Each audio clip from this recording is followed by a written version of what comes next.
I'm so disappointed that you don't get 2 tacos in the Munchie meal anymore.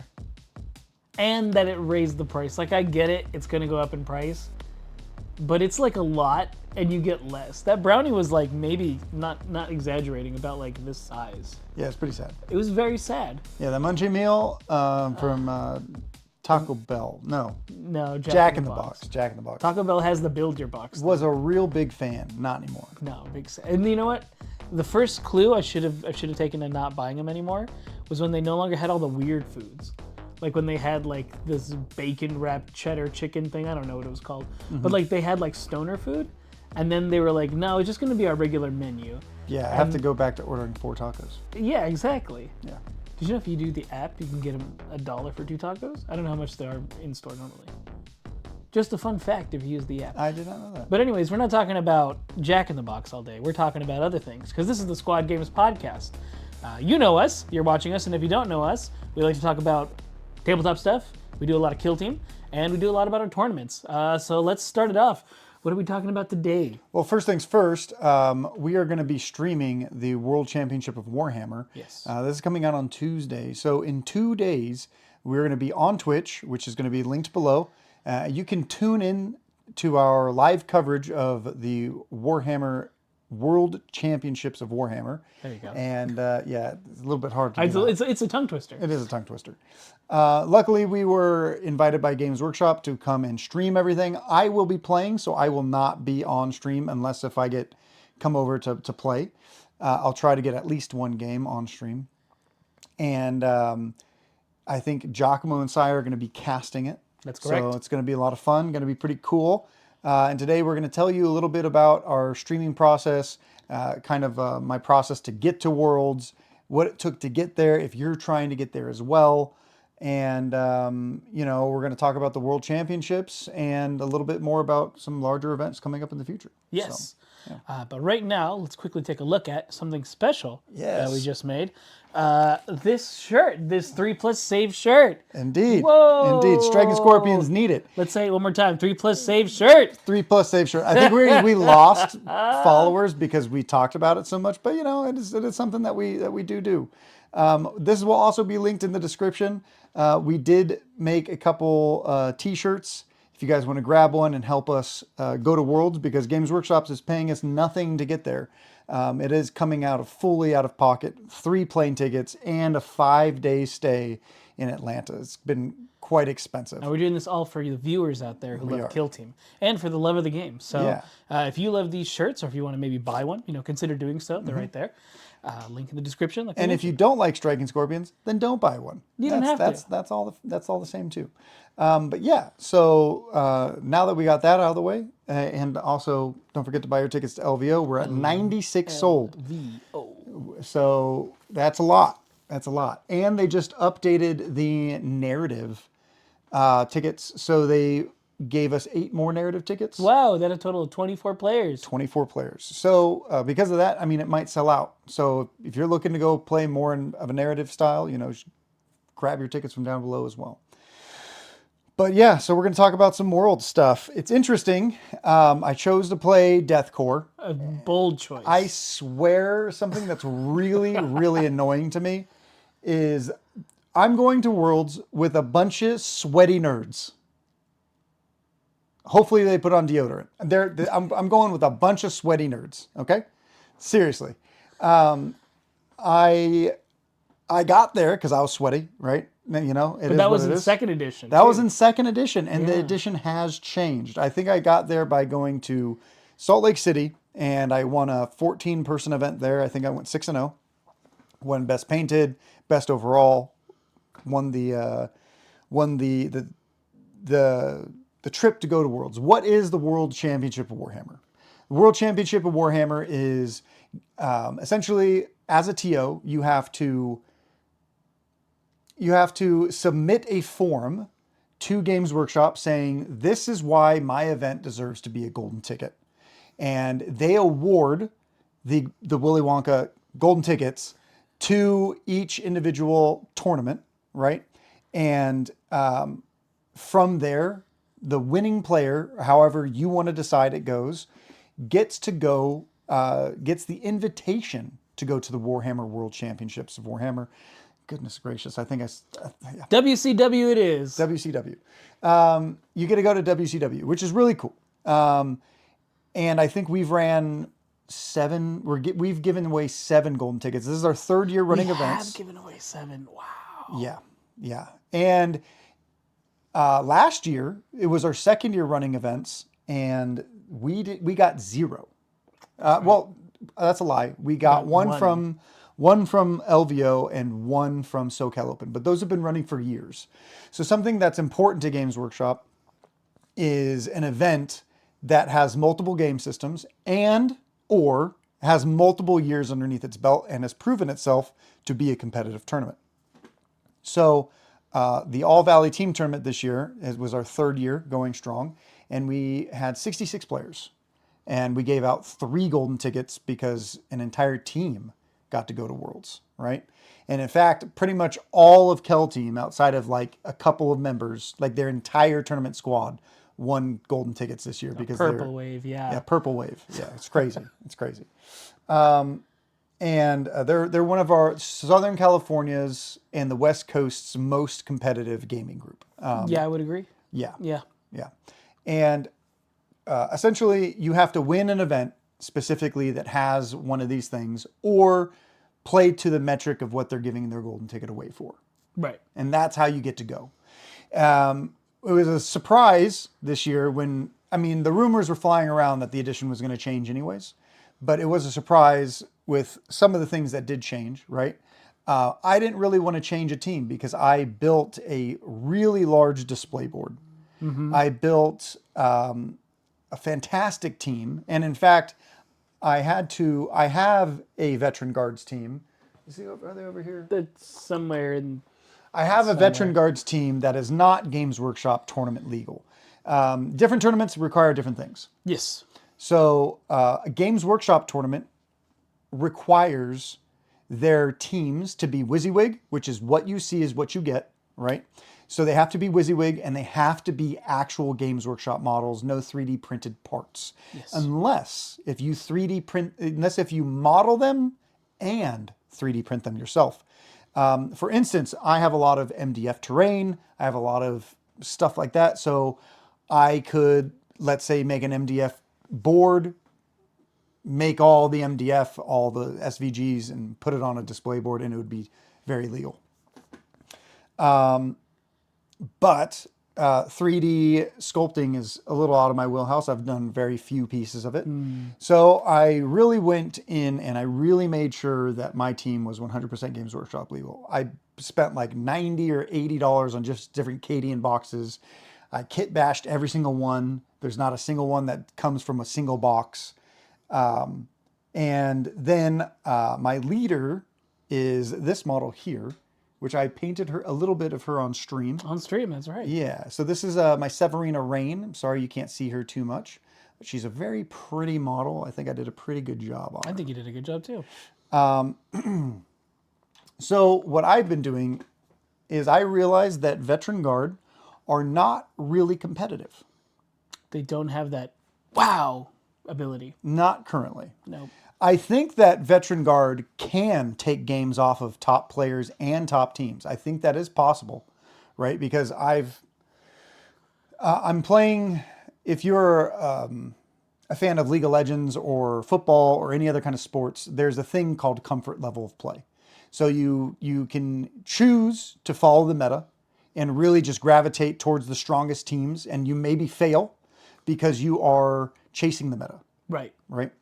But for me, I decided to go more of a comfort pick. Do I want to go and learn Legionary? Right, suddenly? Do I want to learn Warp Coven and melt my brain and then possibly lose because I forgot a ploy? You know, it's already difficult enough to relearn Veteran Guard with all their changes and stuff. Like, for the past few weeks, we've been streaming on Patreon, we've been streaming on Twitch, and I consistently get some of the rules wrong on Veteran Guard because they change so much. Right. Right? Like in one of my games, I did a full move with my spotter. Oops. And I blasted, right? And I was like, wow, this guy's awesome. I did it like 3 times. And then we checked later. And we kept playing, and we were looking at it, and everyone's like, yeah, that guy's so good. I was like, yeah, wow, he's great. It's like, yeah, well, he can only dash. Yep. Right? And the thing is like learning the game is, so as a content creator, we make content. Yep. We paint, I have a family, I have work, and I have to prepare for Worlds. So for me, was it more important to sit down and cut one of those things? Do I want to cut family time? Not really. Do I want to cut work time? Nope, can't. Do I want to cut content? No. So really, my choice is to stick with a team that I'm already comfortable with, that I know I can perform well on, and I know kind of like the functionality of the team, which makes me a dangerous threat no matter what, even if the team is not great. Yeah. We're going to go through some of the statistics of what teams are playing what. But I think that's something to consider if you go to an event or you're going to your local game store. Are you just going to practice? Are you trying to get better at a team? Because I have probably like over 100 games with Veteran Guard. Right. So you understand how they would play. Yeah. So kind of figuring out how the new team works is very different, because my old strategies definitely do not translate to this edition. Yeah, because they can't. Second edition it's different from third. I would be shocked if I'm not better at the end of Worlds than I am just going straight into Worlds, because it is 10 games, right? It's 6 games, so it's 3 games on Friday, 3-hour rounds each, which I'm very happy that Games Workshop listened to the community's feedback. Yeah, 4 was wild. Because last year they had 4-hour rounds. They had I think a day that they played 4 or 5 games. They played from like 8 a.m. till like 2 in the morning, like 2 players. It was crazy. They're not doing that this year. Nope. So we're doing 3 rounds on Thursday, which we will be streaming, 3 rounds on Friday, 2 rounds on Saturday, and 2 rounds on Sunday. Yep. And I'm guarantee you I'm going to be better from day to day, because I'm just going to continually learn, try out new things, get better with the team. Because ultimately I realize I'm probably not going to get out of the groups. Like if anyone was a betting man, right? I'm very much the underdog. Okay. We'll go through my pod, but I'm very much the underdog. There's 7 elite players in my team, in my pod. So it's going to be difficult. It's going to be difficult, especially with how strong elites are. But it's not impossible. I think there is play. I almost beat James Robinson. I almost beat a few of these other people. I almost tied Jason Steinke on his Warp Coven. It's true. Yeah. I got close. So if he didn't heal 16 wounds, yeah, that's always the problem. I would have beat him. It's like you're playing against But I also moved 6 inches and blasted his guys. And, it didn't do much. I saw that move, and it was just like, well. It was cool. It was a good move. It was cool. It was a good move. Very good move. Wish it did more. No. Yeah. Nah. So I think there's definitely some things to be said, is like when you are watching our stream or you're watching later on YouTube when we post the tournament, do realize that a lot of the players, even though they're top of the game, they are going to still have some mistakes, because the edition is still relatively new. I have found that this edition, to me, feels like, I would say it almost feels more complicated than the last edition. Really? Yes. That's interesting. I'm having a harder time grasping some of the rules comparatively, because in the last edition you could just, I'm going to climb. I have like 9 inches of movement. I can move and dash and climb.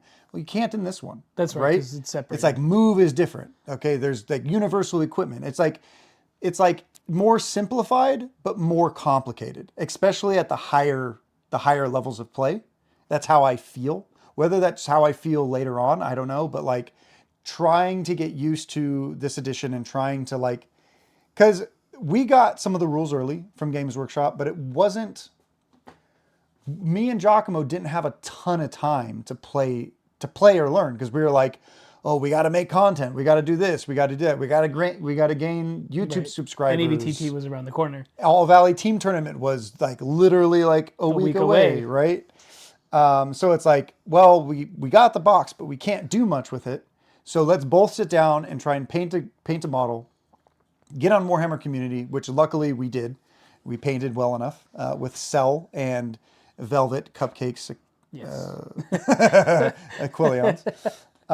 You guys can check those out on our Instagram. But it's been a rather difficult road for me particularly, because a lot of people come to me about rules. We've already ran a rather large tournament.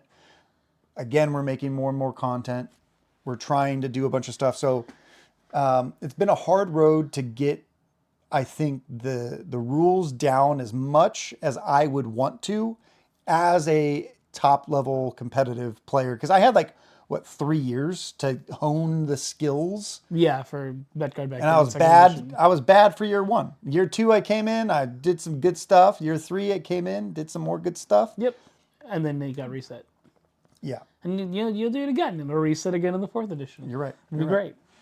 But also, like, getting to Worlds is a problem, right? So, like, again, Games Workshops isn't helping us get there. Right. You just have access to the event. We've chosen to go ourselves because it's way too big of an opportunity Not to do. not to do, right? It would be disingenuous of us to be like, for them to give us the opportunity and then just like be like, we can't afford it. Like we're going to have to one way or another, right? I really want to do it. Saya does, Giacomo does, and we really want to try and bring our stream and what we can do and share it with the Kill Team community and the Kill Team world, right?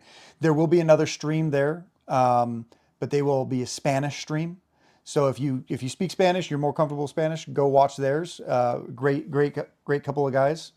And you can even pop back and forth because we're going to be streaming different games more than likely. Yep. Right. So, getting there, I think we have like 6 checked bags. It's quite a lot. We are literally taking the max amount of stuff you can take. Yeah. Yeah. So we have 6 checked bags, which is, difficult to get there and stuff like that too. And I think it's rather exciting no matter what for us to be there, go there and do this because we love kilting. Yes, we do. No matter the state of the game, the meta, nothing. And it's really fun to go to an event that is just like the celebration of competitive gaming. Yeah. Right? Because that is what that's what Worlds is. That's what World is. Worlds is. Games Workshop has really made it the competitive pinnacle for golden ticket winners. But they are also celebrating just Warhammer itself with the great narrative event there. Yep. We've gotten a lot of great sneak peeks behind the scenes of what they have there, and it's absolutely fantastic. It is crazy. We can't really go into a lot of it here, but we can afterwards about all the stuff they included. Saya is going to be going around doing her blog, getting that ready for us at Squad Games. Doing a vlog, going there, taking pictures of everything that's going on. I don't want to put my foot in my mouth with like things that we're not supposed to talk about the narrative, but the narrative is pretty much just worth going alone. It is an expensive ticket. It's $400 for a ticket, right? But if you think about it, like they're using that capital to do all the extra stuff. The competitive people get to go for free.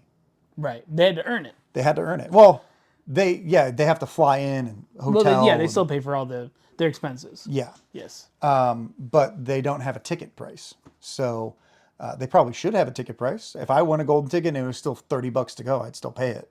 Sure, yeah. That's like nothing compared to what it is. Yeah, like if you're already committed to getting a room and stuff. Yeah, and it just helps pay for the space. I understand. I'm a tournament organizer. Maybe others don't, right?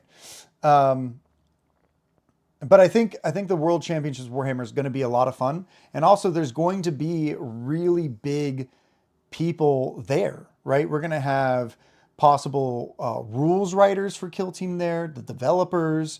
You're going to have Games Workshop staff. You're going to have the Games Workshop TOs.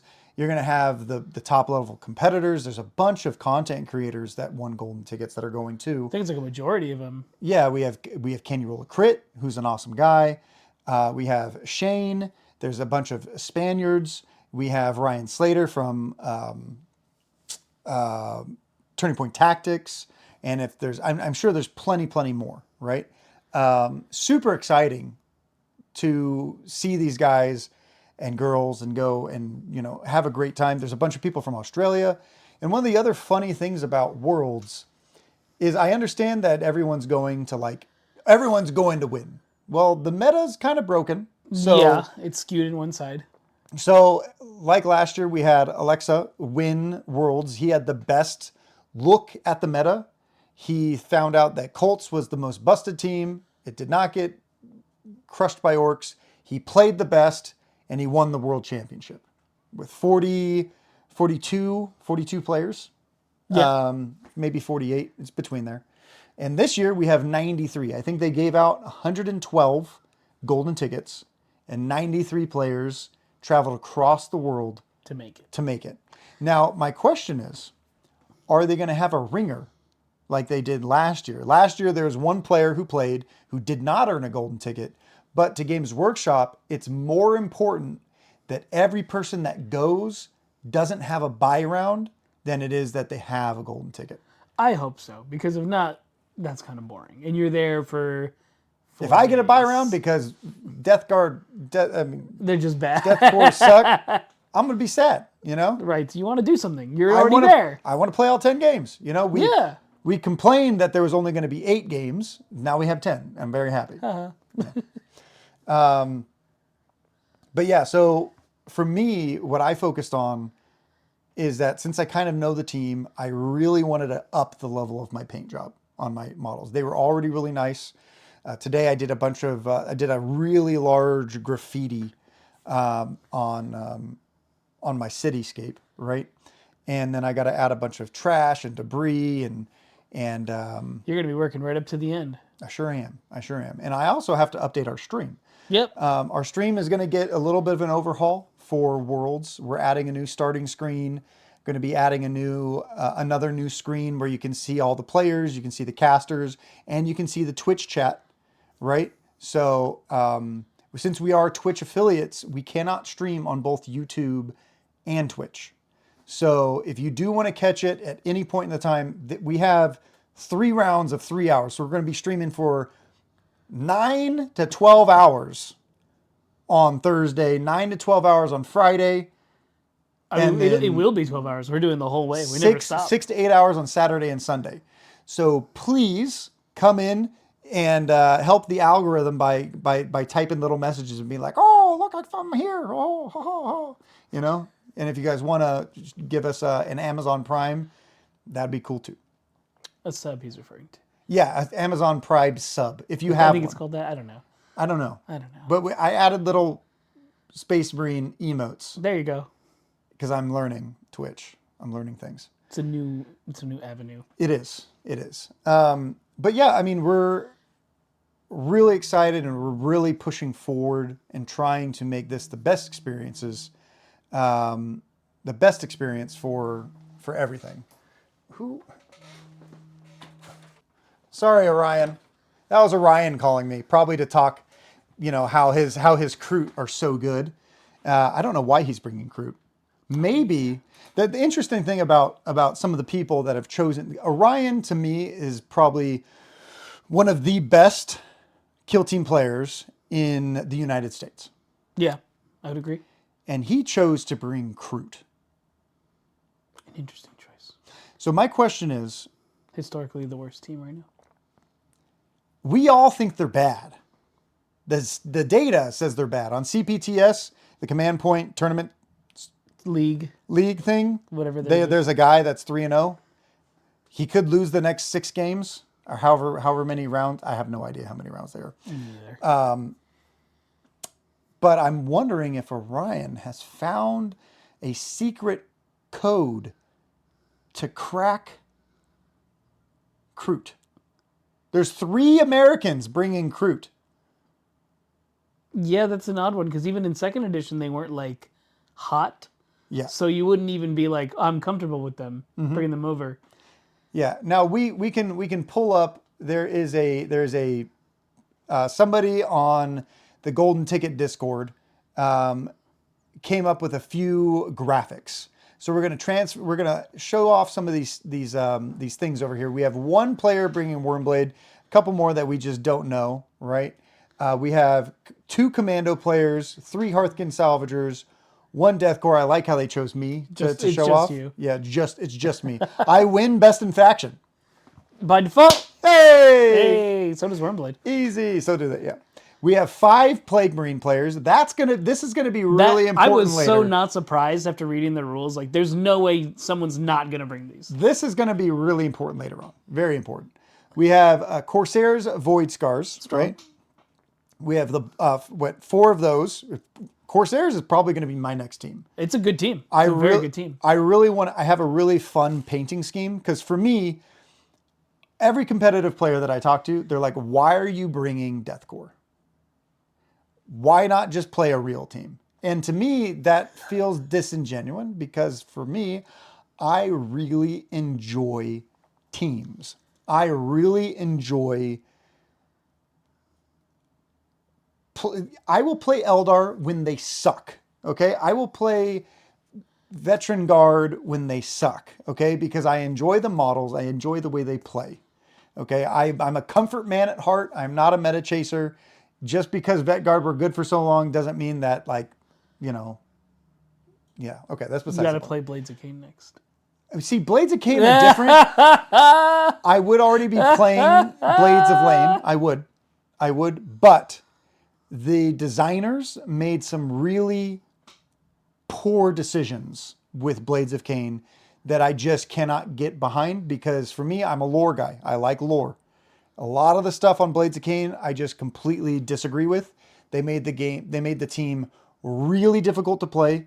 They made them really too gigabrain, right? Like whoever made this team had like an IQ of 100. Okay. Okay. I have an IQ of like 65. Nice. Okay, so, yeah. So I would already be playing the team if I could, but right. To me, they're too difficult for what they are. We have 2 Mandrakes players. Nice. 4 Void Dancers, 4 Void Dancers, 3 Farstalker Kinban. We have 11 Inquisition. We have 1 Navy Breacher. Now, this is interesting. So brave, that one brave guy. What's interesting is in our statistics, for the squad game statistics, there has been 0 Imperial Navy Breachers players at competitive events that are 16 players and 4 rounds or more. I wonder why since that the new is. edition. Because they're not good. Yeah, but I still see, like, Deathcore. Oh, just wait, my friend. Just wait. Just wait. They're definitely not good. Okay, they're definitely No, not good. I'm not disagreeing with you at all. I mean, they might be better than Deathcore. I don't know. I don't think so. That's fair. I don't think so. Phobos Strike Team has 5, which is a very Spanish thing to do. So we're going to see how many Spanish players are playing Phobos. I know there's 1 American, Jason Fay. He got his golden ticket from New York Open. We also have 15 Legionary, 14 Warp Coven. Those are the 2 teams that most people think are the best teams currently. Obviously, because they have also brought them to the most competitive tournament. You have some ding-dongs like me who don't do that. Nope. But that's besides the point. We also have Hieratech, which is another really strong team. And in fact, I think we would see Felgor in this list if it wasn't for Hieratech. Hieratech and Plague Marines beat Felgor pretty dang hard, and that's the reason why Felgor are not here. The thing that I'm worried about is Games Workshop last year buffed every team that didn't show up to Worlds, and then they nerfed the teams that did really well.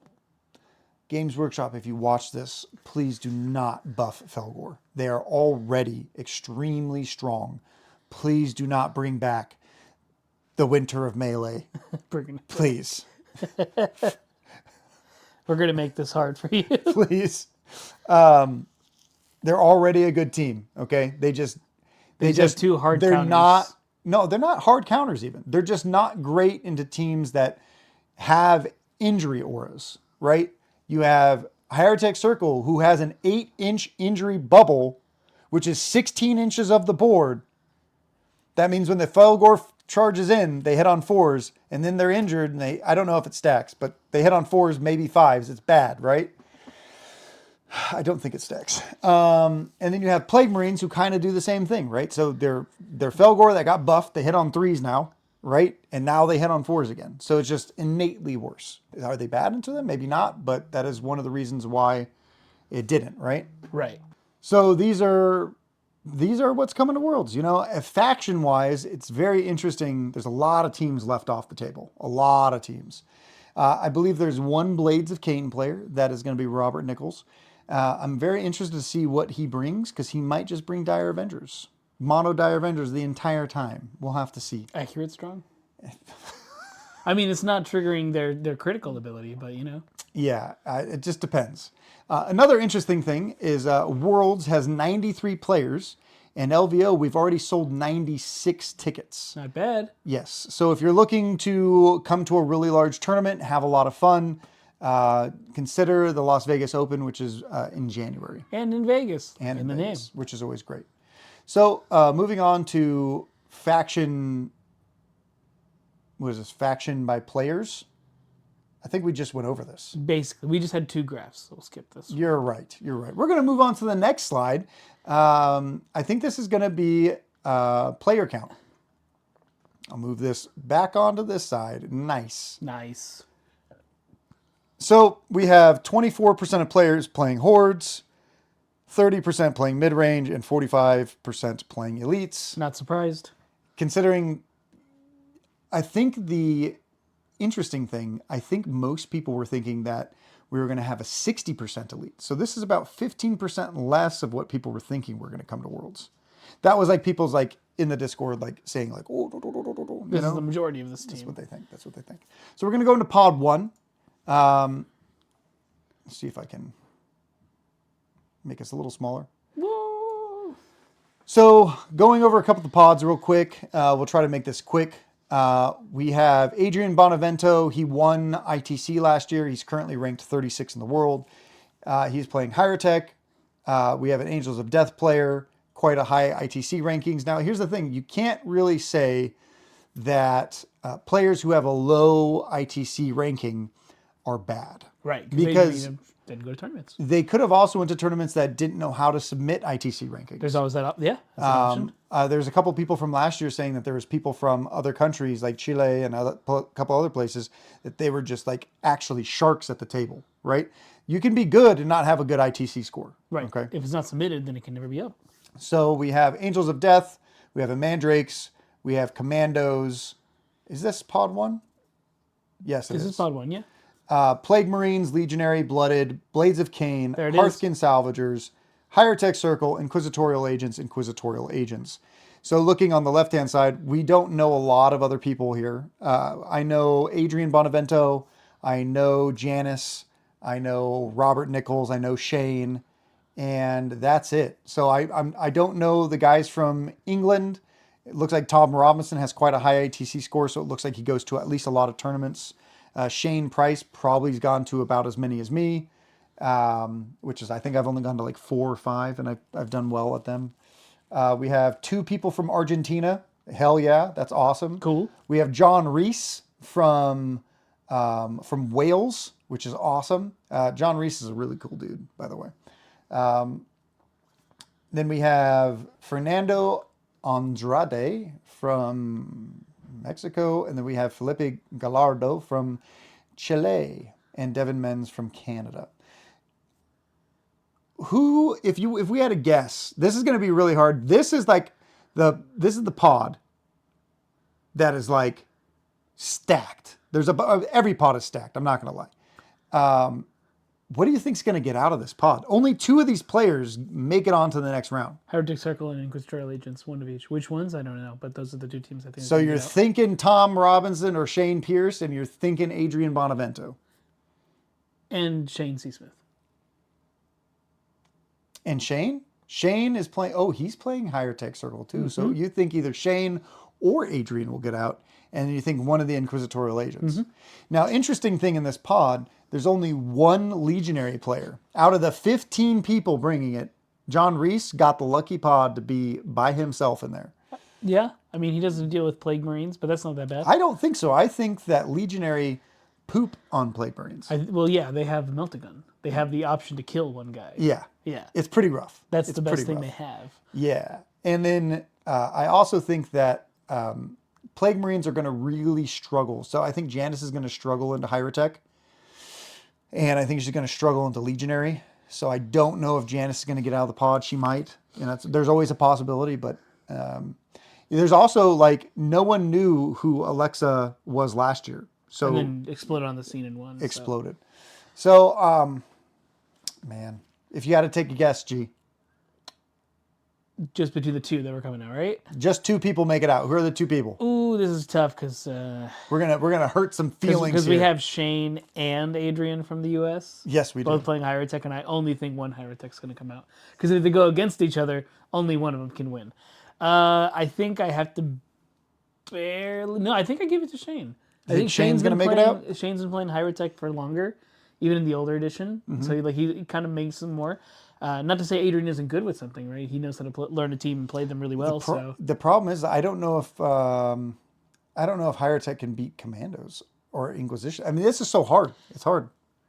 Well, that's why I'm saying. So there's a good chance that they might not pair, right? So they might get 1 or 2.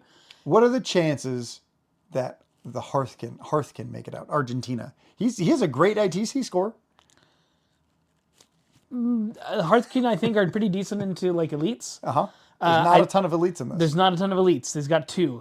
Dude, And I have think no idea. Blooded do just a little better if we're going to go with an Argentina pick. Okay. I'm thinking Mikey Hood from Skill Issue is probably the one if we're going to go an Argentina pick. Okay. All right. I think, I have no I think the idea. body number works. I have no idea. And Blooded are still strong. I'm just going to be excited to see what happens.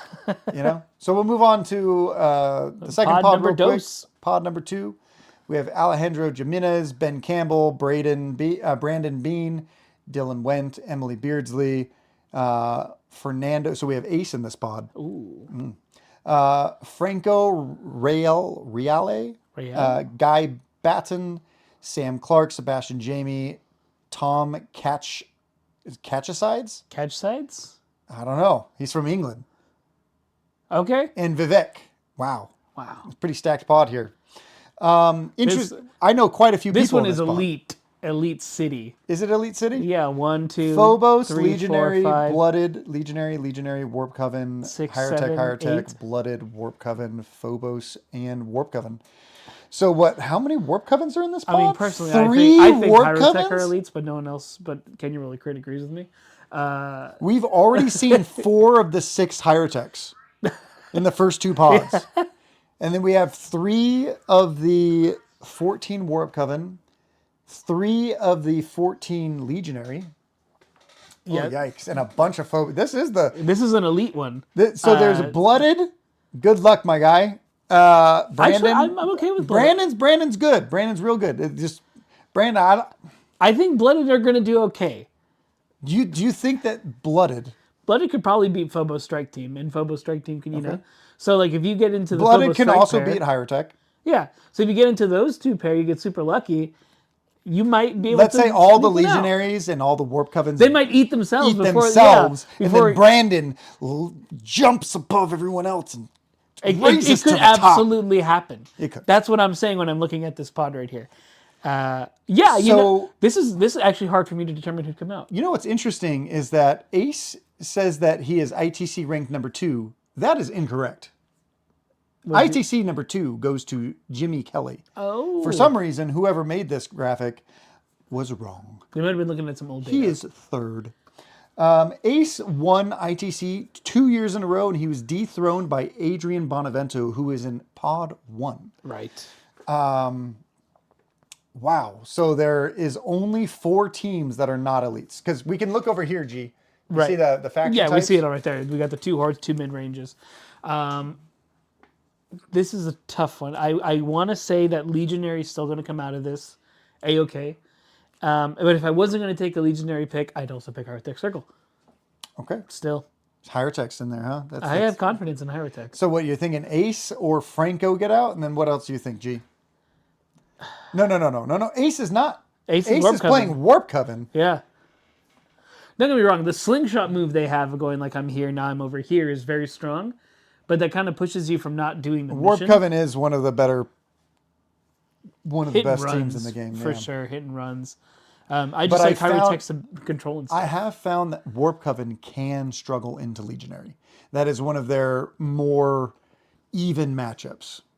So, and there's quite a lot of Legionary. There's Ben Campbell. Ben Campbell, I know that people say he's the narrative guy. You know, he has he knows his stuff. Kill Team Casuals. He knows his stuff. Right? Ben's dope. In fact, I was on Kill Team Casuals yesterday. There you go. For if anyone wants to go check that out.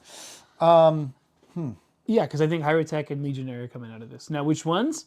I can't say. I think everyone here is relatively similar in terms Sam of... Clark, huh? So we know quite a few of these people.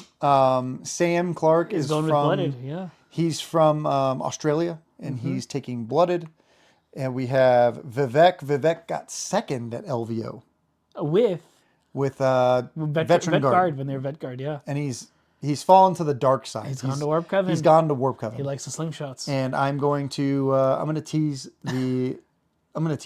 I like that. I'm going to tease him hard. I like that.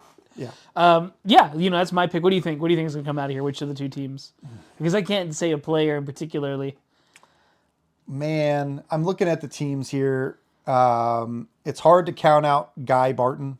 Guy is a really strong player from England. Watched a lot of like the England scene.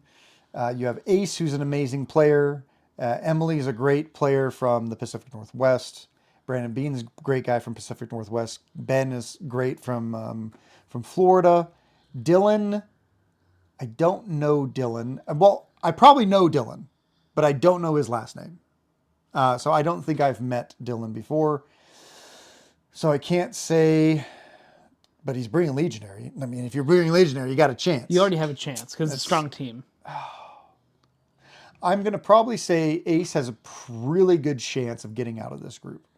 But I would also say that I would not be surprised if he does. So if I had to say, I'd probably say Ace. And then we're going to go with my boy, Ben Campbell with Legionary. Woo! Making it out of Group Legionary 2. Soup. Yeah, gonna come out with Ben. Him and his Red Corsairs. May the Emperor save us if only Warp Coven players make it out, or only Legionary players make it out. I think it's time for the end of... Who knows? The end of the Imperium. Any of these people could make it. Rise of the Tomb, Hyrotech Circle, come for the win. So, is that most of the Hyrotech Circle right now? Because they only have, 6 players? Well, here's another high-tech circle. So there's only okay. one more in the whole thing. Oh, okay, yeah. So pod 3, we're looking at, I'm going to just go through the factions. We're looking at Legionary, Farstalker, Void Dancers, our first Void Dancers so far. We have Inquisitorial Agents, who is the number 1 on ITC, Carlos. It's going to be hard to say that he's not going to make it out of this group. Yeah. We have Christian Layton with Legionary. We have Warp Coven, Hyrotech, Void Dancers, Phobos, Hand of the Archon. Ooh, spicy. That is a spicy one. Farstalker Kinban, Orion, ranked number 5. Again, I was sang his praises earlier. And then we also have Taz. How do you say that? Taz Juar? Juar? I'm going to go whatever you said. Taz Juar? I hope I'm saying that right. Yeah. Playing Wormblade from Australia. Hey, Wormblade's cool. Yeah. Maybe you got to be like, Joy, mate. Okay. Okay. Is that Australian? I don't know. So we have, this one has Mexico, US, UK, Spain, Chile, Argentina, Canada. England. And England. Yeah. Okay. Quite a big group.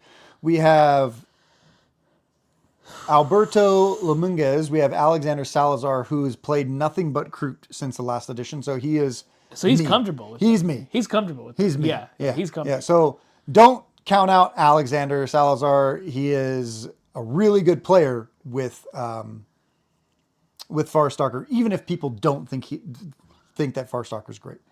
We have Bart Ladowski playing Void Dancers. Which is hella strong. I don't know Bart, probably because he's from the UK. That's why. Yeah, we have Carlos I think he's going to get out of groups. I don't think that if I was a betting guy, which I'm not, I would have to go with Carlos. You'd be like Carlos and Ace are leaving because historically they're really good players. Ace didn't make it out last year. Oh. Yeah. Who knows? Dang. Who knows? It's crazy. Crazy town. We have Christian Layton, Franco, Kellen. We know Kellen. Kellen is from Kel Team. He is bringing his Hyrotech circle. We have Koa Lee, and I believe Koa has been getting some tips from a bunch of different people playing Void Dancers. There's a couple like Void Dancers like fanatics. We have Charlotte, which we look forward to getting Charlotte on the podcast in the future. I think she's ranked currently number 1 Void Dancer player. Wow, congratulations. And then we have Matthew Surridge, and we have Nestor Bailey, which is he's a New York guy. I've never met him. Nice. Talked to him online, but never met him. We have Orion. Classic. And then we have the Taz. We have Taz. We have the Taz. We have the Taz. Hell yeah. So, we have supposedly inquisitorial agents getting out of this pod, and then what else are you going to put in there? Oh yeah, inquisitorial for sure. Oh, this is a tough one. So this is an elite light pod because there's only 4 elites in this pod. Yeah, this one. This is the Horde pod. Hyrotech, There's I think, 4 can actually hordes. dominate more because they don't have to go up to many elites. The which right? Hyrotech, I think, can do a little better because they don't have to go up as many elites, which they can deal with elites, but elites can absolutely deal with them. So if they have more chances of running into them, then they have a better chance of losing. So I think Kellen has a good shot of making it out of here, but I absolutely think inquisitorial agents are going to leave. Yeah. One of the 2 inquisitorials for sure. My guy, there's Orion in this pod, but he's playing crew. Farstalker Kit, what does he know? Or he just really likes what he painted. I don't know. Because that is Orion, crazy gamble. Orion did call me in the middle of this podcast, and I had to ignore him. That is a crazy gamble to take this. It is. But Alexander too, like, what are they thinking? What do they know? They know some stuff, Hey, but you don't sell it short on Void Dancers. Void Dancers have the abilities to go like bam, bam, hit you twice, kill you. Power Swords are strong. And Super Conceal is strong, especially on a lot of Volcus, where everything's heavy. It's interesting. A lot of the elite players in this specific pod have rather high ITC scores outside of Franco. Now, again, we can't judge Based just on that. because we don't know what TOs are going on, how much they're playing. You don't objectively know, but the ranking is there, so it's Right. It could also be there's only a handful of tournaments there too, so therefore you can't get higher. it's true. Yeah. It's true. So yeah, because I don't know how many tournaments are happening in Mexico, Yeah, but he could be just Mr. Luna Gomez over there can be really good, yeah. but he's only ever gotten 1 tournament that had an ITC if score. I have to guess in this group, I'm gonna say Carlos and Bart Ladowski with the Void Dancers, the only Void Dancer player to get out of groups. I could totally see that. It could happen. And I think I'd have to agree. As much as I think Kellen could get out of here, there's 2 Void Dancers and 2 Inquisitorial Agents, which are Also, strong teams. I think Only one Inquisitorial I agent. think Farstalkers might have good play into Necrons, the Hyrotech. Okay, you think so? So maybe, I don't know. Call Orion and find out. I could. Do you want to call him right now and find out? Phone a friend. Do you want to phone a friend? He's right there. I know, right? I know. Here, let's call Orion. Let's find out. Let's phone a friend. We're gonna call Orion, see if he answers. All right. Welcome to Who Wants to Be a Millionaire? Do you want to use one of your lifelines? Yes, I want to. Let's see if he answers. We'll phone a friend.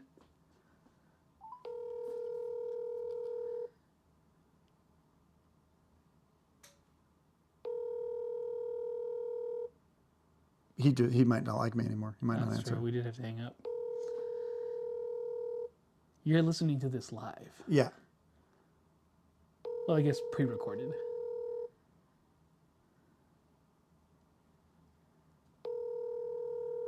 He's not going to answer. No, he's making some chicken He's busy. masala. He's busy. He's busy doing his thing. Making chicken masala, yeah. He is a cook. He is a great chef. Yeah, For those who went to or had the chance to go to the Kill Team Open, he was providing all the food. Yeah, so I will say, if he calls back, we will ask him this question. And if not, who knows? I guess we're gonna have to find out. We're We gonna shall find find out at Worlds. Because maybe Orion could. Maybe it's like, dude, if Farstalkers gets out, like, people are gonna have to eat a lot of feet. A lot of feet. Croot hooves. Crude. A lot of feet. I was wondering where you're going to go with that. I don't know. All right, let's go to the next pod. So this is my pod. Okay. I can talk about my pod. Dakota's getting out of this pod. I'm such a supportive friend, but I know I'm just So- making death comfortable. Yeah. So we have 3 out of the 5 Plague Marines in this Oh pod. my god. See, I don't think they're like impossible to beat. I just think they're just such a rough time playing against. Yeah. And then we have 4 out of the 15 Legionaries in this pod. And then, outside of those, we have the Death Corps of Krieg, which I am playing. We have Inquisitorial Agents, Illustardian Star Striders, Hearthkin Salvagers, and another Inquisitorial Agents. So we have 2 Inquisition, 1 Star Strider, 1 Hearthkin. Now, the Star Strider apparently has no ITC rating. Apparently. Wow, yeah. Hearthkin Salvagers has a 1500, right? One's from Canada, one's from Chile. No idea. I've never met either one. Maybe I have met Matt. Maybe Matt. I've met quite a few Canadians because LVO is quite popular. LVO. They love popping down to LVO, you know? Yeah. So, let's see here. We have Christopher Scott Bloor, who's apparently a hobby fanatic. Apparently, he brings the whole package. He's supposedly a great. People I've talked to from Last Worlds say that he does amazing paint jobs. All right. And then he's super sportsman as well. So I'm looking forward to meeting him. We have Javier Escu from Spain. I don't know him. I'm not sure.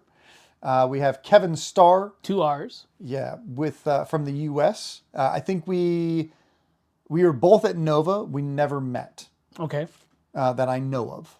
We have Liam Bladwell from Australia. He is currently the #1 ranked player in Australia. Okay. Liam's been crushing all of Australia this year. And he is also bringing Inquisitorial Agents. Fantastic. Love that. We have Lucas playing the Legionary from Argentina. And then we have Matt Godlington, great name, by the way, playing Legionary. Matt Wilhelm from the Pacific Northwest. I think he just moved across country, but he might not have. I have no idea. Also playing Legionary. And then we have Mike Cortez, good friend of mine, playing Inquisitorial Agents. He's annoyed with how many models he has to paint, and I just keep trying to remind him that he's going to have a lot of teams done after this. Yes. And remember, that was your choice. Yes. It was your choice, Mike. Just like my choice to bring Vetguard. You could have just taken any of the teams you had before. Yeah. That's your choice. And then we have Nick Collins also playing Plague Marines. Now, interesting thing, I think that Vetguard actually have played into Plague Marines. I think theoretically I have a shot. Hold them back. Yeah, the whole game. I don't want to reveal my strategies now because I know some of my opponents are going to be watching this. Whether or not I'm completely wrong that's probably the case. I'm probably just completely wrong because my original inclination of Plague Marines is that they just shoot you as a Vetguard, and if one shot goes through, your model's dead. Like there's poison. You'll die. You're on a time clock. Yeah, they just kill you on kill ops way too hard. I think they're really strong. That was my initial inclination. I think with them being slow, I think there is certain things that I could play into them, but their healing can be a problem. Yeah. The fact that healing is a counteract as well. Imagine a homie just walking up and healing a guy 14 wounds after I did like healing a guy and then counteracting healing the guy after doing like 13 melt to wounds. The guy's alive on 1. And he's like, well, now he's back to 8. Now he's back to full. Good luck. Do it again. And then at that point, you're already dead. Yeah. That could happen too, right? Legionary are obscenely difficult for Death Corps of Krieg to fight. Yeah. Again, there's a possibility that there is, and there's like ways that I am trying to finagle my mind to make it work, right? But there are specific things that Legionary can do to Death Corps which make it almost impossible to win. If the people on this don't already know, I don't want to tell them how to beat me, since I am going to play, Yep. But I will say from playing into Legionary, it is a very difficult matchup. It's an uphill battle. It is all of these guys. All these are uphill battles. Yeah.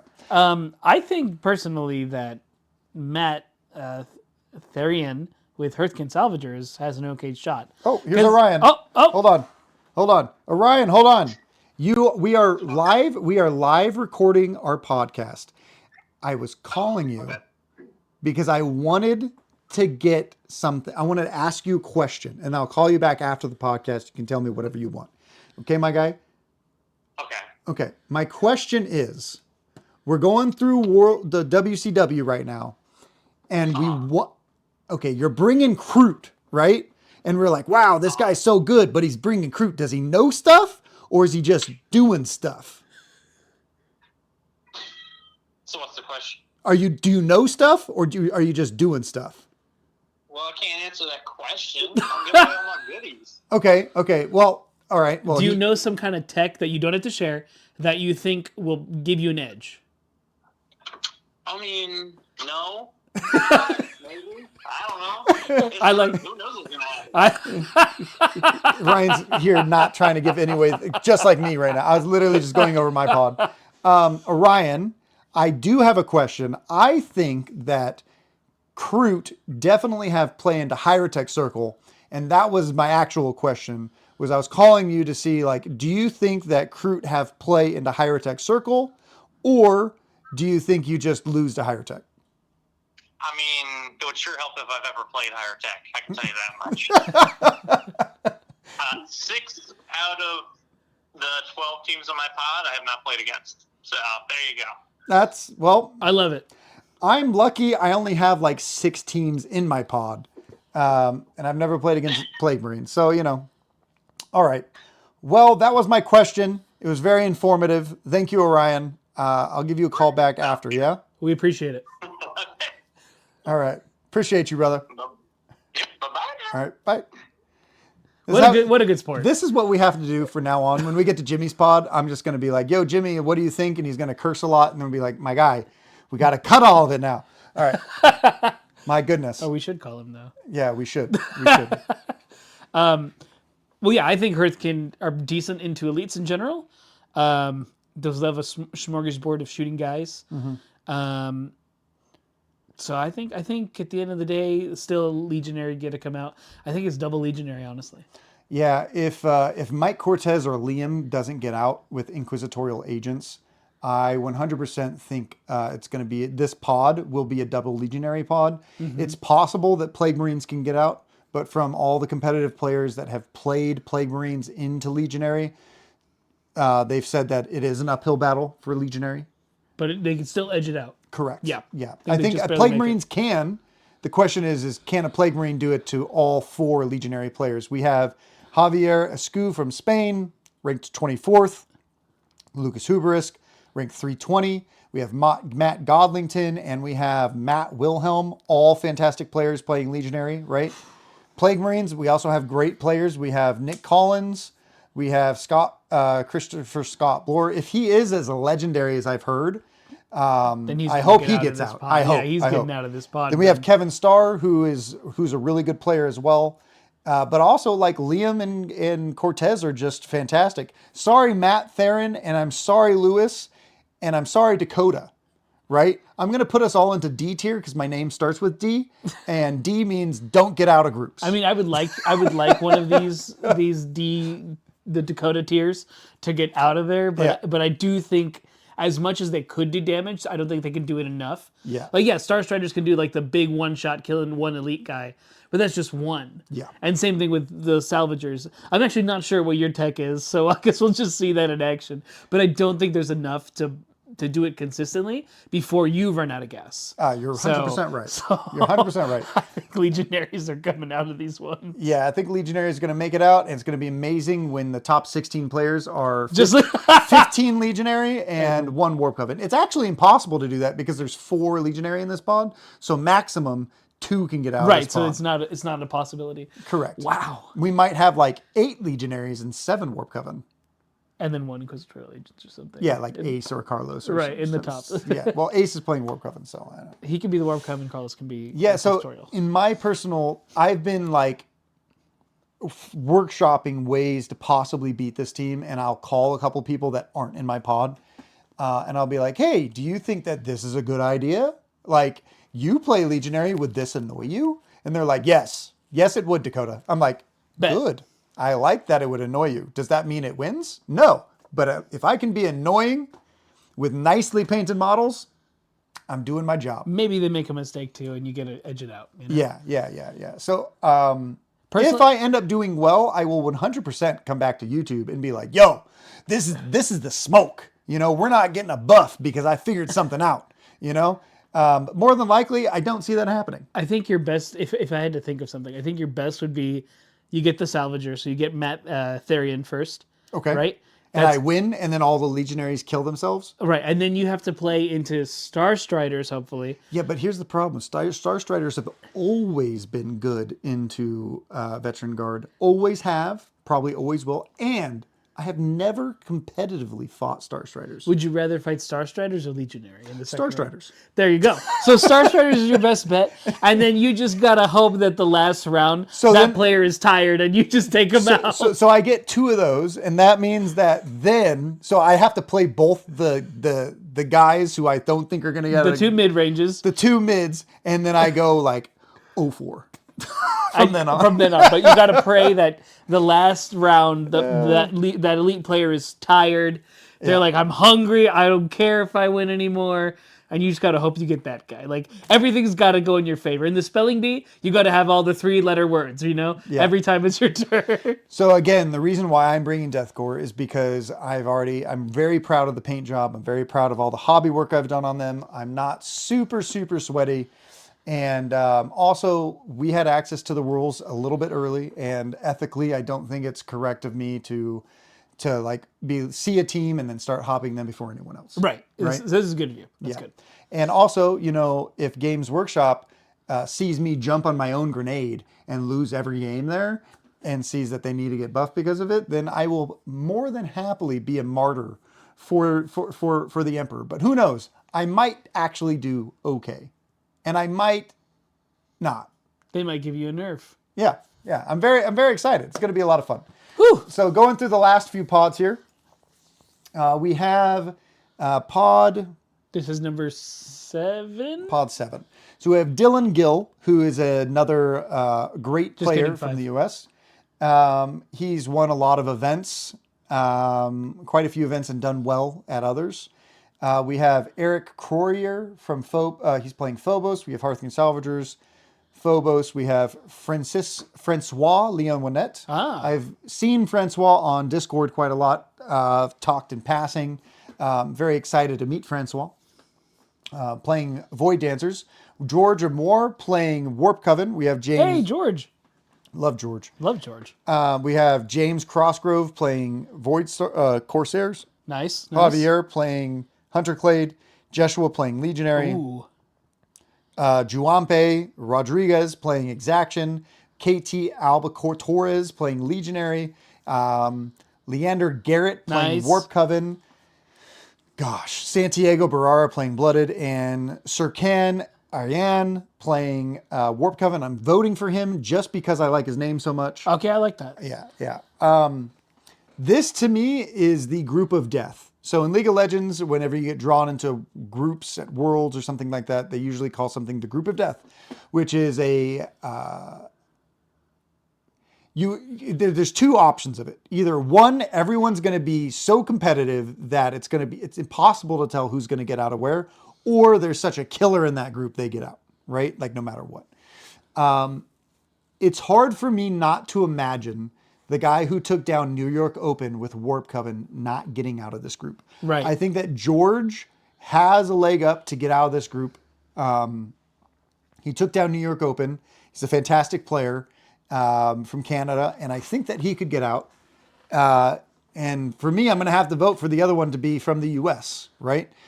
We have Jeshua and we have Leander. Both excellent players. Both excellent players, and I hope both of them get out because they're both youngins. I think they're both great players. but you never know what's going to happen. In this group, anyone could get out. Look at the ITC rankings. There's only The lowest is 365. 2, 3 people that are over 100. Wow. And only one person over 200. Wow, it really just comes down to who they get paired up with, right? Yeah. Because there's some hard counters in these teams. The ITC, what we're seeing in this is that there's a lot of players that perform really well at tournaments or that go to like a lot of tournaments. There's like one guy, I think in Jimmy's pod, who is ranked like 30th or 28th or something like that. And he's gone to 20 events this year, which means that he's going literally every other weekend to Wow, he is grinding. Yeah.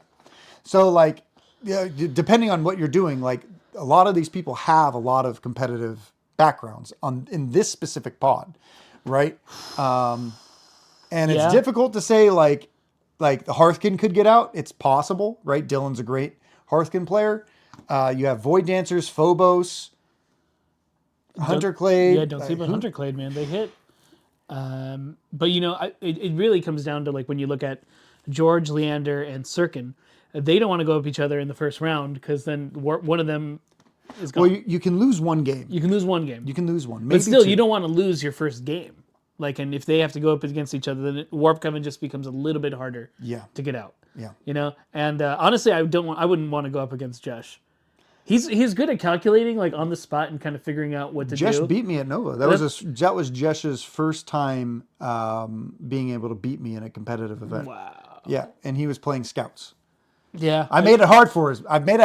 Make it hard for them, right? I did. Make them fight like hell. But children beat me all the time. Because these children are monsters. Because Josh was good at the game. He's been playing Legionnaires forever, including into 3rd edition. The last time I played Leander beat me. Leander's also really good. KTO too. There's a lot, but I mean, you have Francois in this group, who is the number 1 TO. He's like me, but over there in France. But in France. And Void Dancers are still strong. Power Weapons are still strong. Mm-hmm. And same thing with Corsard Voice Scars. I don't think I've met Eric Courier, so I'm very interested to meet a lot of these top tier American players that I haven't met yet. Right. And be like, yo, why haven't you come to LVO? Have you bought your tickets yet? That's what I'm gonna say. That's what's up. And then they're gonna watch this, and then they're gonna know. They're gonna be like, yo, Dakotah, where do I get my LVO tickets? Yeah, I'm coming. You know. Or they'll say something very rude to me, like, actually, I can't make it because it's too financially like hard for me, and then I'll be like, well, that hurts my heart. Thanks. You know? Yeah, thanks, my guy, my girl. That's gonna be a tough one. I do think it's gonna be the elites that come out, or one elite. I don't know which one, and then one of the 2 elves are gonna come out of this. Void Dancers or Corsairs. Mm-hmm. I think Corsairs a little bit more. It would be cool to see James get out of the group with Corsairs, you know? Mm-hmm. Francois. I mean, it's crazy because I've talked a lot of times, like there are certain people who are very biased when you talk to them and they're like, oh, I think this person can get out, you know? But for me, I don't see that, you know? Like I just see the players, I see the stats, I know a lot of these players, and I think this group seems like it is the group of death for me. It's going to be a very interesting group to watch. And then you guys will all know who gets out at the end of Friday. Hopefully we'll be able to make some kind of a graphic so we can like post it or something like that. Not a promise. We'll see how tired I am. Maybe. Yeah. Going on to group number 6. Just 3 groups left, everyone. I apologize. Whew. We have, unlike the last group, there's only 3 players under 100 in this. That's crazy. That's less group of death. And more group let's of fun. go back real quick before we get into it. Okay, so this group, there is 1, 2, 3. This is group 1. So we have 1, 2, 3, 4, 5, 6 people under. Let's just say under 200. Okay. Okay. So there's 7 people under 200 in pod 1, right? But this is all like the YouTubers. This is the YouTuber one, you know, and the like ITC winners and stuff. This pod, under 200, we have 1, 2, 3, 4, 5, 6, 7, 8, 9. 9 people under 200. We have 2 people in the 200. So Right. This is a very strong group as well. Pod 2, ITC score-wise. Pod 3 has 1, 2, 3, 4, 5, 6, 7. 7 people under 200. Not bad. I mean, look at under 10 though. How many people are under 10 in each pod? So two One, people two in in this that one in the first one. And then on this one, oh, this is pretty scary too. So this is my pod. So pod 4, we have 1, 2, 3, 4, 5, 6, 7. Again, And no one under 10. Wait, 1, 2, 3, 4, 5, 6, 7, 8. Sorry, 8. Yes. 8. And no one Under 10. No at one. all. That makes it so much more balanced, you know? I guess. Yeah, I'm at 245, so I don't even count for this one. This is the pot of death. This is the pot of death. Yeah, we've already gone over that. That's like only 2 people. One person Is under 10. Yeah, 11 people. I mean, I guess you could say 11. Yeah, it's 11. Right? Goodness gracious. This one we have 1, 2. This is the next pod we're going to go over. So we have 1, 2, 3, 4, 5, 6, 7, 8 under 200. So this is another strong pod, right? So on this one we have Aiden Clinton playing Warp Coven, Alejandro Soprano playing Navy Breachers. That's the guy. Argentina, my guy, coming out. Bring in the breachers. Bring in Breachers. And with a really high ITC score. Yeah, 141. With Not breachers, bad. yeah. Not bad. Alexander Arthur, I love this man. I wish his twin was coming. Oh, yeah, you told me about him. I love the twins. Alexander Arthur is playing Elites. He's playing Warp Coven. Classic. If you get to meet this man in real life, him and Aiden are like the pinnacles of what Kill Teamers should be. Good guys. Great hobbyists, great people. Of course, he's from Canada. Wait, No, he's USA. that's wrong. Alex, you told me you're from Canada. He's trolling with you. Maybe. His twin is. Maybe Alexander Arthur was supposed to be Jimmy because they swapped. Well, we'll have to see Yeah, that yeah. at WCW streams. But for now, we got Chris. We have Chris Bakke. He's a great guy. He is very good. Bats and Very Chris Bakke competitive. actually sponsored part of the stream as we go out there, and we have to thank Chris for Thank that. you, and Thank you, Bats. Chris and Bats. That's the Bay Area Tournament Squad. If you guys want to join the Bay Area Tournament Squad, make sure you guys reach out to Chris.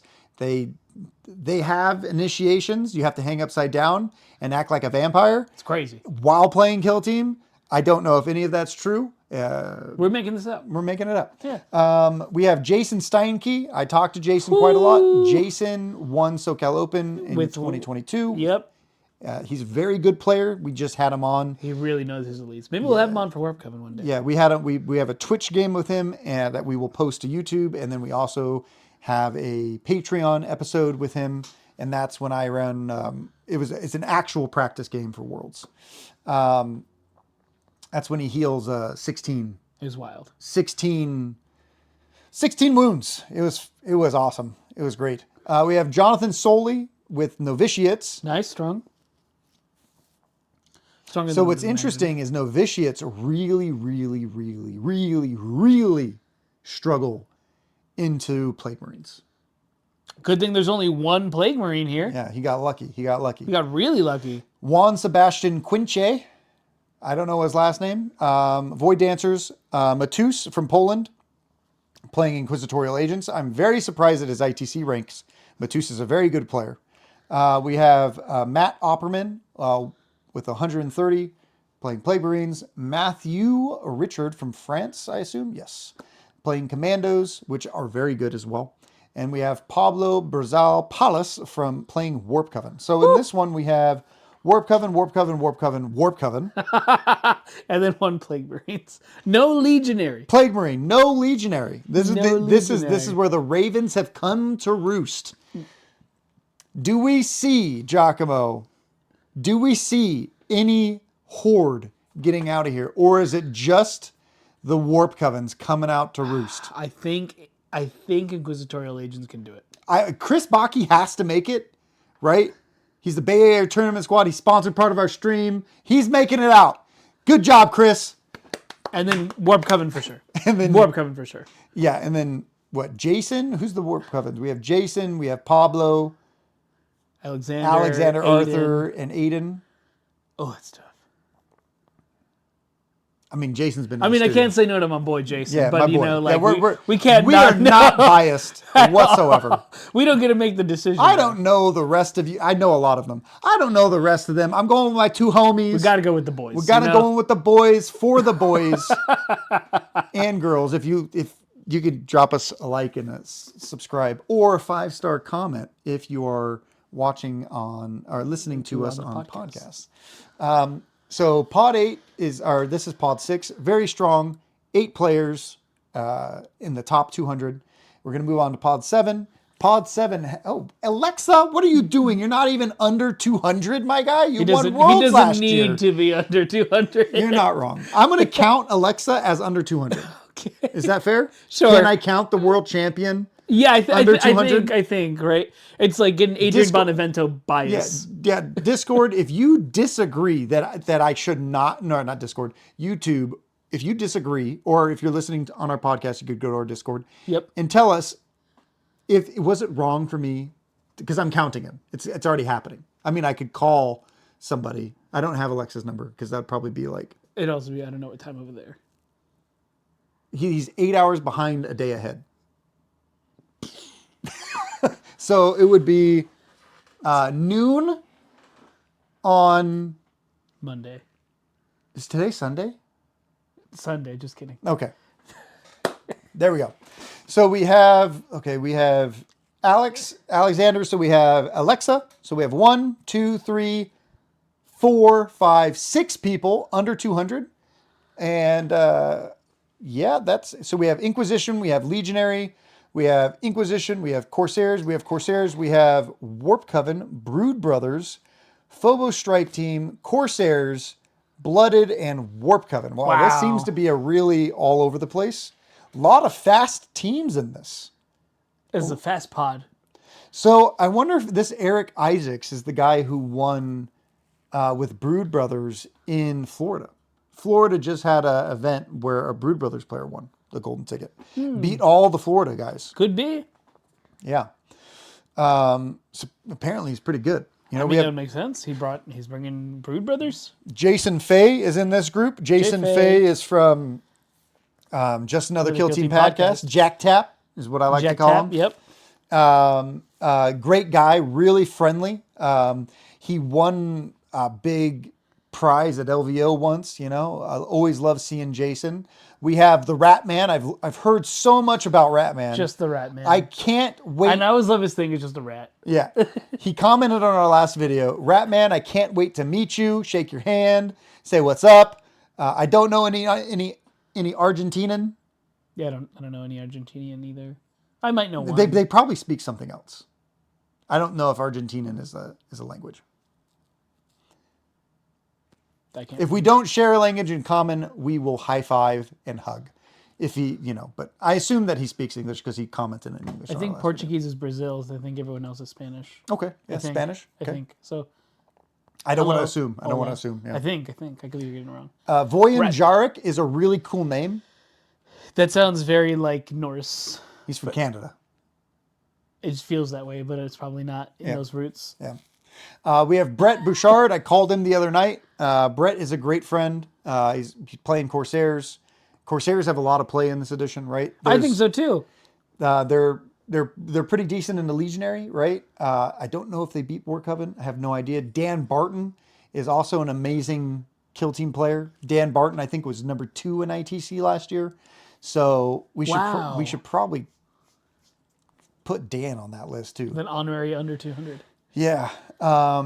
Brett actually beat me at Dallas. He was playing Hearthkin Salvagers.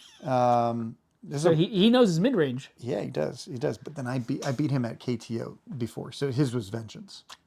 Sorry, Brett. Maybe we'll meet up again and we'll have like a tiebreaker round. That'd be pretty cool. That'd be pretty cool. And Corsairs will butcher me. Butcher. So we have a lot of good players in this pod. Who's getting out of this pod, G? I don't know. I don't know either. I don't know. Okay, I think Inquisitorial Agents come out of here. Okay. And I think Corsairs do. No. I'm voting for Ratman. Ratman's going to make it out of groups this year. You want blood? Okay. With Blooded, he's going to make it out. Even if it's not true, he'll make it out in my heart. Okay. Let's see here. Yeah, I think Corsairs and Agents Okay. have a chance. I'm going to go with the Ratman, and I'm going to go with...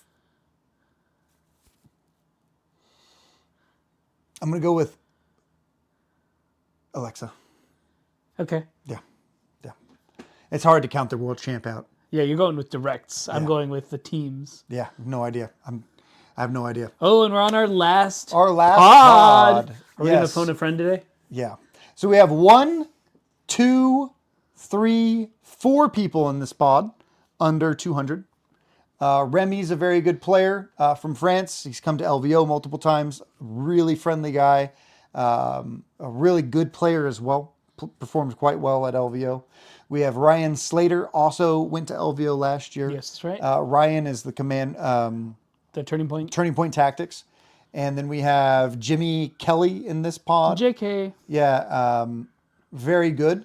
One of the And best is he players, the yeah. only Legionary in this pod? Let's call Jimmy. Let's see if Let's Jimmy call answers. Jimmy. Let's call Jimmy. gonna We we're do gonna have one phone more. home. We do have one more Legionary right there. Do we? Where's the Alejandro other- at the very top from Spain. You're right, Alejandro. That is the guy who's played 20 games this He's grinding he is grinding. all my life. Been grinding all my life. That's all he And does. he won a rather a good prize. Yeah. Right?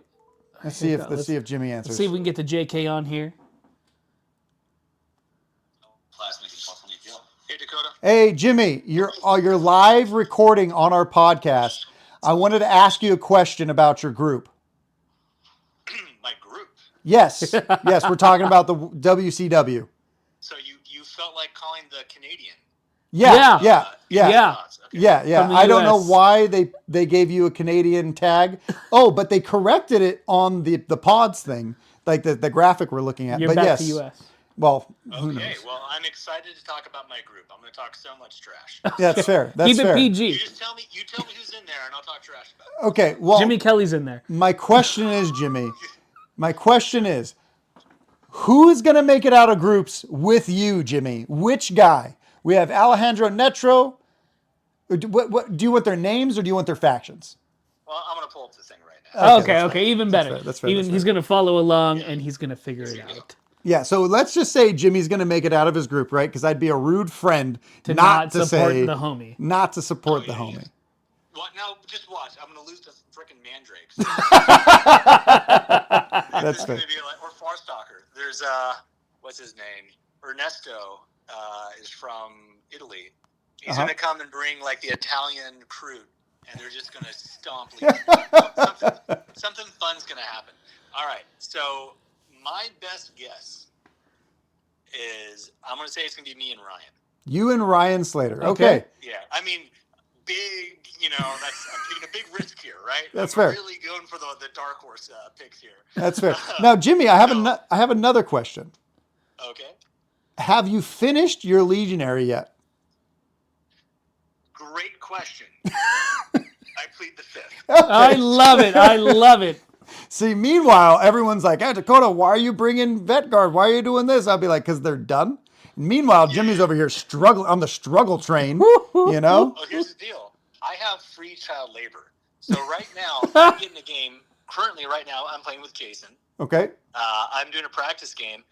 Jason is using his British accent and pretending to be Ryan. Okay. I like that. So he's running Inquisition. Oh, And he keeps eating fish and chips. And I'm like, you don't need to get that into character, Jason. that's fair. There he is. I That's want fair. fish and chips. Yeah, good, he just said good day and spotted dick. That's fair. So he's over here like being Ryan, giving me some practice game. And That's fair. Josh is in the other room painting the models I'm going to bring maybe. My models. Very low. He's also bringing Legionary, but he might get grounded if he's very naughty, and then he won't be able to play. And like it'd be really sad if Jess doesn't get to play at Worlds. But I mean, if he's bad, then I'll just take his models and I'll play. That's fair. We And I already really said. think about that bad thing he's going to do. Did we say Jesh was going to get? I out of said groups? Jesh was gonna get out. Of I his don't group. remember what I said. Jesh can beat me later if I don't say that he did. I think I said he. Let's gets go. out of his group. Can you pass the phone to Jason? To Jason. Yeah, I want to get.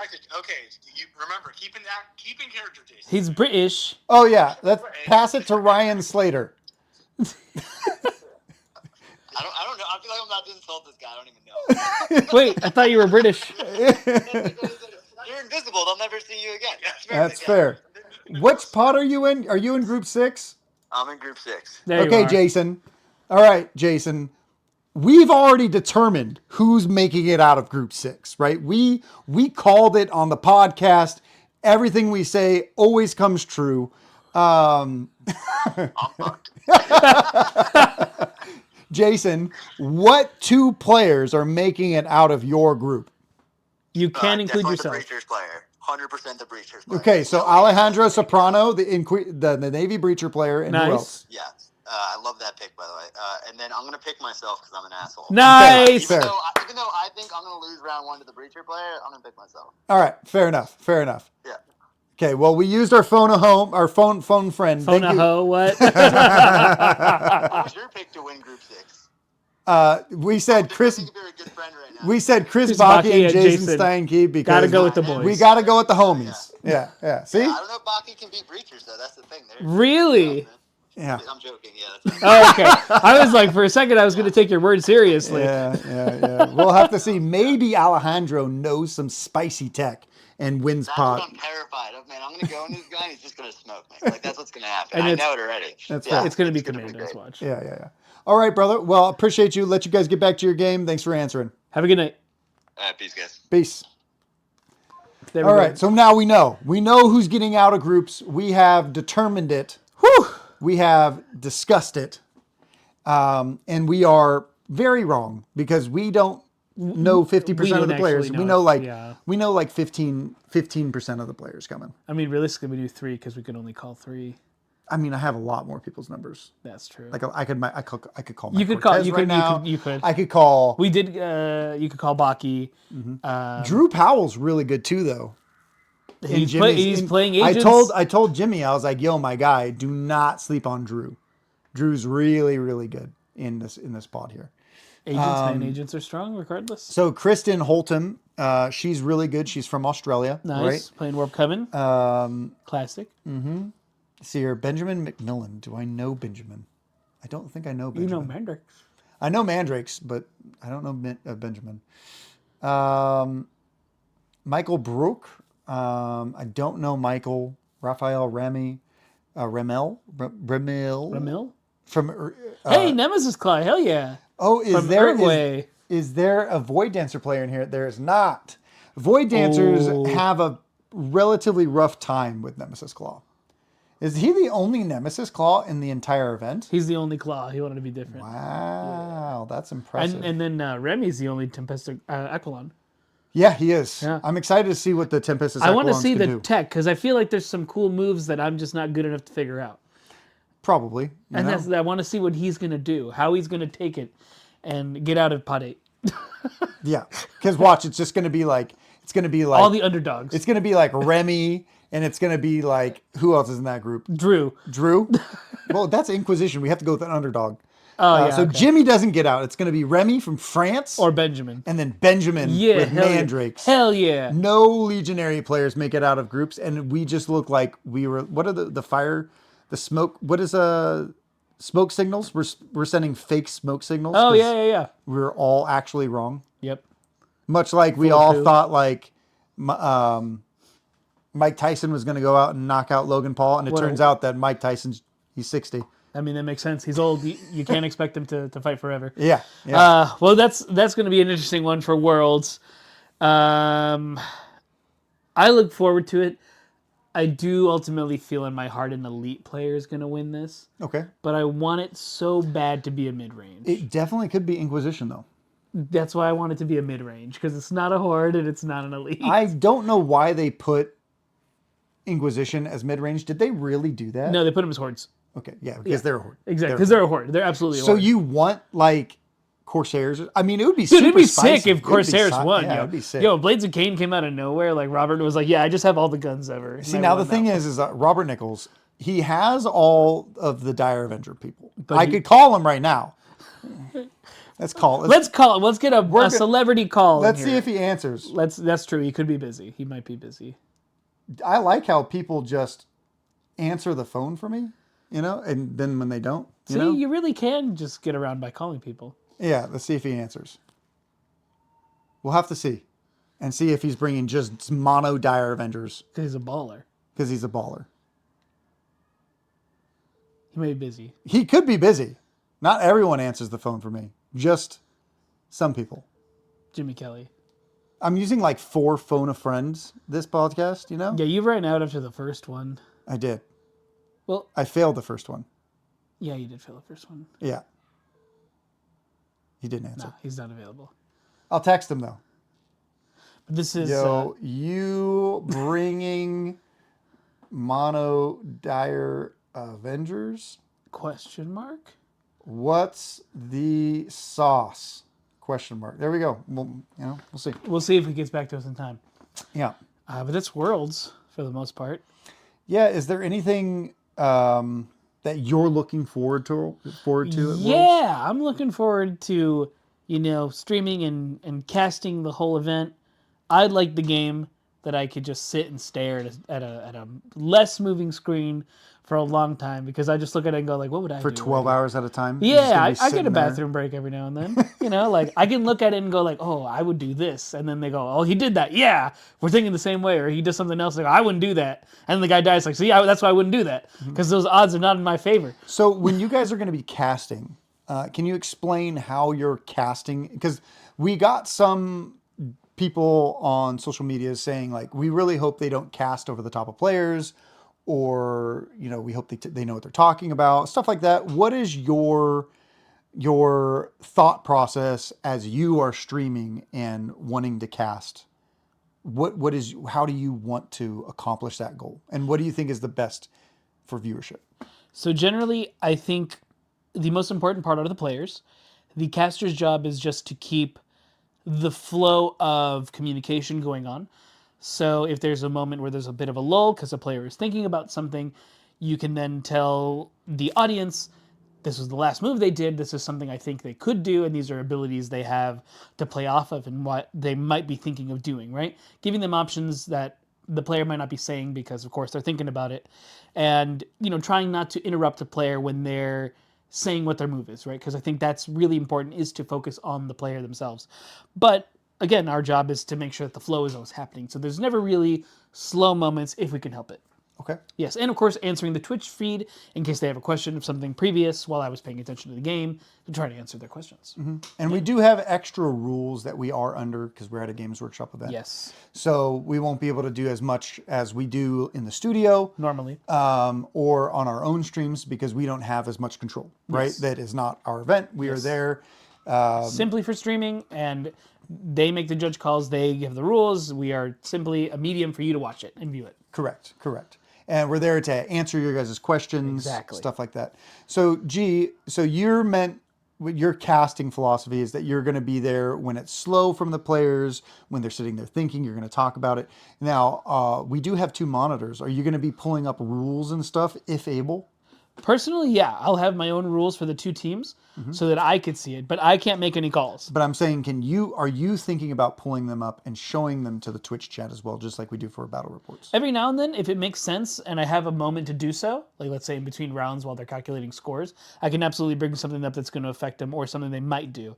If it arises, that would be the time to do it. Yeah. Yeah. I showed you some of the new stuff for the stream. I do love a lot of the new tool sets we have.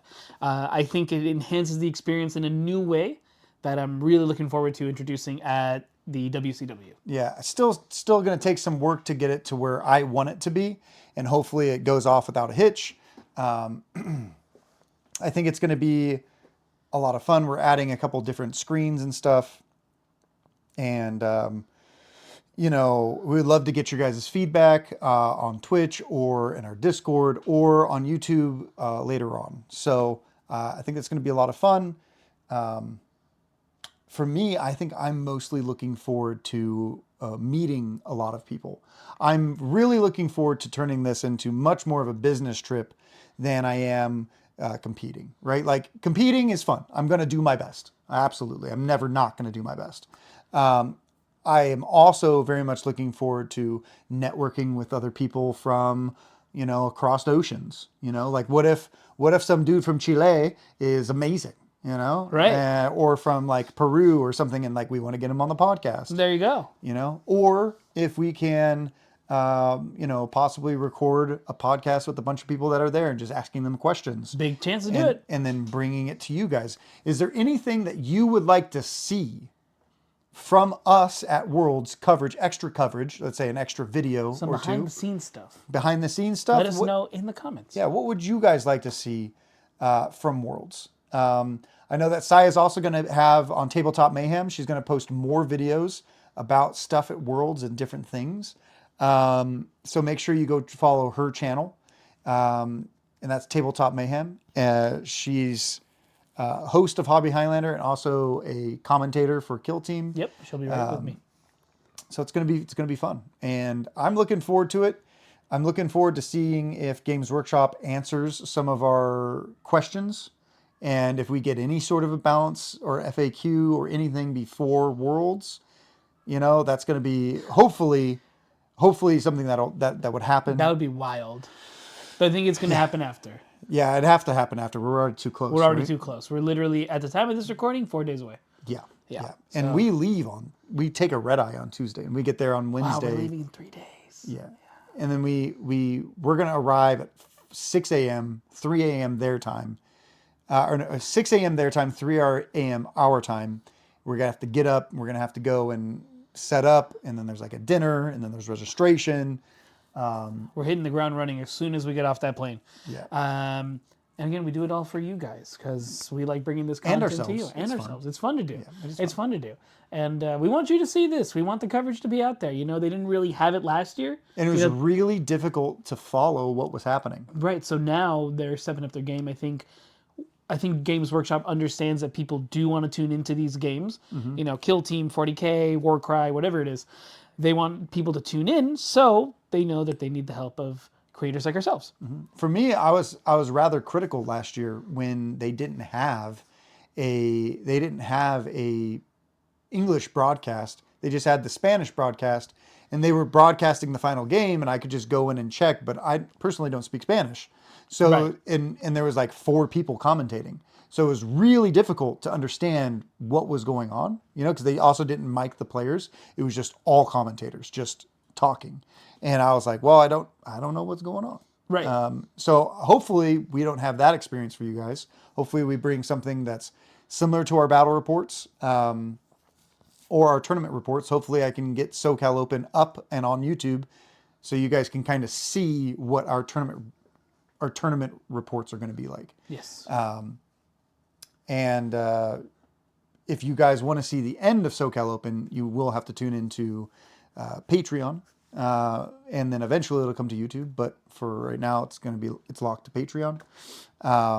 A lot of Patreon members really help us out. You know, I actually called Patreon some members today before the podcast, and I was like, hey, is there anything that you guys want to see? And they did respond to us. You know, they gave did. us a couple things. So we're answering some of your questions right now and some of the things that you were curious about. So shout out to the Patreon members. And Robert never got back to me. It's okay. He's busy. It's Saturday night. Yeah, he could bring Mono Die Avengers. He could bring the normal Blades of Cain team. Who knows? I guess we'll have to see. We'll have to see. Do you have any shout outs before we go? I want to shout out Bay Area Tournament Squad. They helped us. They're helping us get to Worlds this year, which is huge, right? That's big. Yeah, it's difficult to find sponsors, like especially for like anything that's related to Twitch or anything like that. You know, they're helping us out in a big way. So I'm very excited to have them as sponsors, and very excited about that. Shout out to Games Workshop for letting us do this. You know, I'm very, very happy and proud to be able to make content and be the ones that they chose in order to go to Worlds and do it. That shows a lot of trust in us. Yes. And I don't want to drop the ball, right? Not at all. I really want to do our best and put our best foot forward for the community in itself. So shout out to Bats, shout out to Games Workshop for making this wonderful game that we all play. Yes. And we have total faith in, no matter if the game feels broken or not, I have total faith that no matter what, they always right the ship, even if you're not having a great time in it. So, G, How about you, Bo? Of course, you can join the conversation either in the comments below if you're watching this on YouTube, or by joining our Discord. There you can ask all sorts of things, whether you're looking for hobby advice, kill team advice on tactics, or just you want to share some stuff that you like to do in the hobby space.